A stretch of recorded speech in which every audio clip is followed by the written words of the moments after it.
Hello fellow 3D enthusiast, my name is Ian, and today I wanted to share with you how you can get the interior of this shadow dark portal thingy to be a photorealistic 3D scene. I wasn't originally thinking of doing this tutorial when I started this series, but I figured since it is a portal, you might as well be able to see the other side, and since we tracked the original footage here, it's really not that difficult to get a 3D scene on the other side, so I thought I might show you how to do that.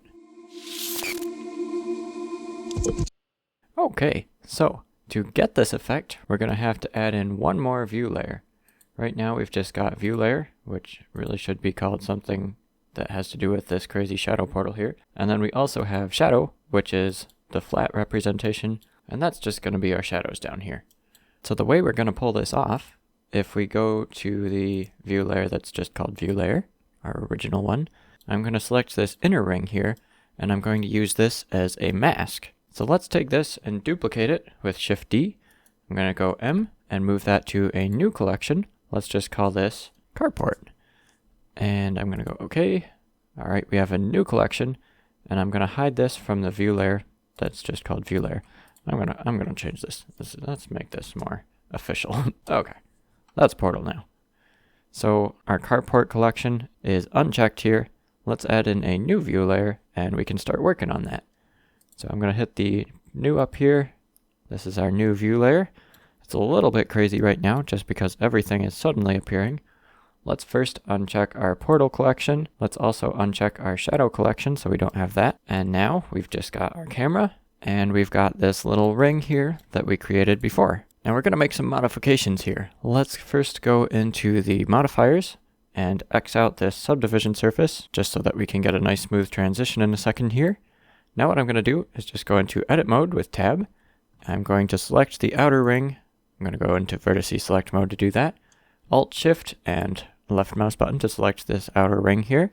And I'm just going to go E, right click to leave it in the same place, and then I'm going to go S and just scale it up really big. If we hit 0 on the number pad, we can go into camera view and see how big that's going to be. This should be a pretty good size here. And now what I'm going to do is add some modifications to this material. We want this, instead of being dark, we want it to be transparent. So let's take this up and go to the shader editor. Instead of a principled shader, we're going to just X that out. Okay, this is me from the future. Before you do what I just did, make sure you hit the new button here to create a new material. Now I'm going to go back and fix that mistake. Instead of a principled shader, we're going to just X that out, and I'm going to use a Shift A shader. We're going to go transparent, and we're also going to go hold out is what we want. Now if you have node wrangler enabled, you can go Control Shift and drag between these, and that will mix them together, which is great. Let's use this output from the smoky texture and drop that into the factor. And if we view this with Control Shift and left mouse button, you can see things become rather invisible. Now that is what we want, but we can't really see that it's invisible because there's nothing behind it to hide. So what I did was from another Blender file, I went Control C and copied an object, and that is, if I go Control V, we can paste it and see. Ah yes, this is the digital environment that I recreated from a photo, and that was the product of a tutorial quite a while ago. And it's a little bit messed up, but I think it'll work pretty well for what we need to do. Now if we take a look here, we only will be able to see it through this little hole. And if we go into the camera view, hey, that's actually what's going on. Pretty nice. Let's hide this ring here for a second with H and rotate this around so that it kind of matches up with a nice bit of perspective. I kind of like the area back here. Let's see what that looks like through our little hole. Yeah, something like this. If you scale it down a bit, you can see a little bit more of it. Okay, so if we play the animation back, you can see our smoke texture is kind of making it a little bit invisible in some areas, which is exactly what we want. Now if you look real close, you can see that it is still visible in some areas, and that is just not really ideal. So let's select our big ring here again, go into edit mode with tab, and then I'm going to go into face select mode.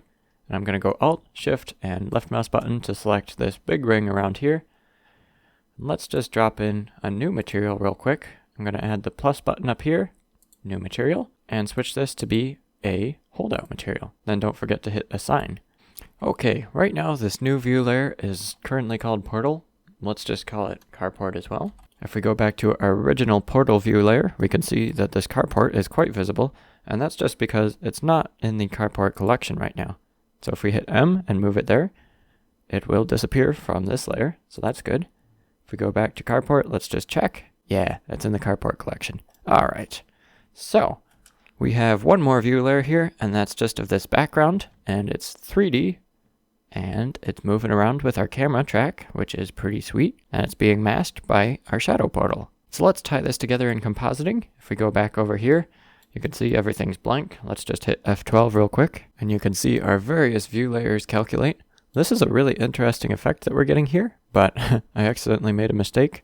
On our shadow view layer, the Carport collection is still enabled, so let's just go up here to the shadow view layer, go down to the Carport collection, and just uncheck that. That way this disk won't appear on this view layer. Okay, hitting F12 once again, we're back to the result that we had at the end of the last tutorial. Let's just fix this up with another view layer. I'm going to take this one here and duplicate it with Shift D, and we're going to want to put this in right at this stage here, where the shadow portal hasn't been pasted in yet, and where the background is nice and distorted still. So let's just grab this render layer here, switch this from Portal to Carport, and now if we view it, there's our little disk here, and we can just go Shift A, Color, Alpha Over, and drop this right into the image slot. Now if we take a look here, we have this effect, which is pretty sweet, but then if you look a little bit past that, we've got our shadow portal pasted back over top, and if we look past that, we've got our color grading and our lens distortion, and everything looks pretty good. Now since this is a completely different location in here, it makes sense that the lighting is a bit different, but just in case you want to have a bit more control, you can duplicate this color balance node with Shift D and drop that right in. And I'd like this one to be a little bit brighter, so let's take the gain and make that kind of orange and brighten that up a bit. Maybe you don't want to do that, maybe you want it to be darker and crazy blue. You have all sorts of creative control here. Alright, here's our end results in action. If you found this tutorial useful and you'd like to learn more about visual effects, first of all, I would definitely say check out the other 2 tutorials on this dark portal effect if you haven't seen them yet. But in addition to that, if you'd like to learn more about visual effects in Blender, there's a link in the description that says 5 tips for integrating your CG objects into live action footage. And if you're interested in visual effects, there's definitely going to be a lot of good learning in there for you. But hey, I'd say that about wraps it up. I hope you have an excellent day, and cheers!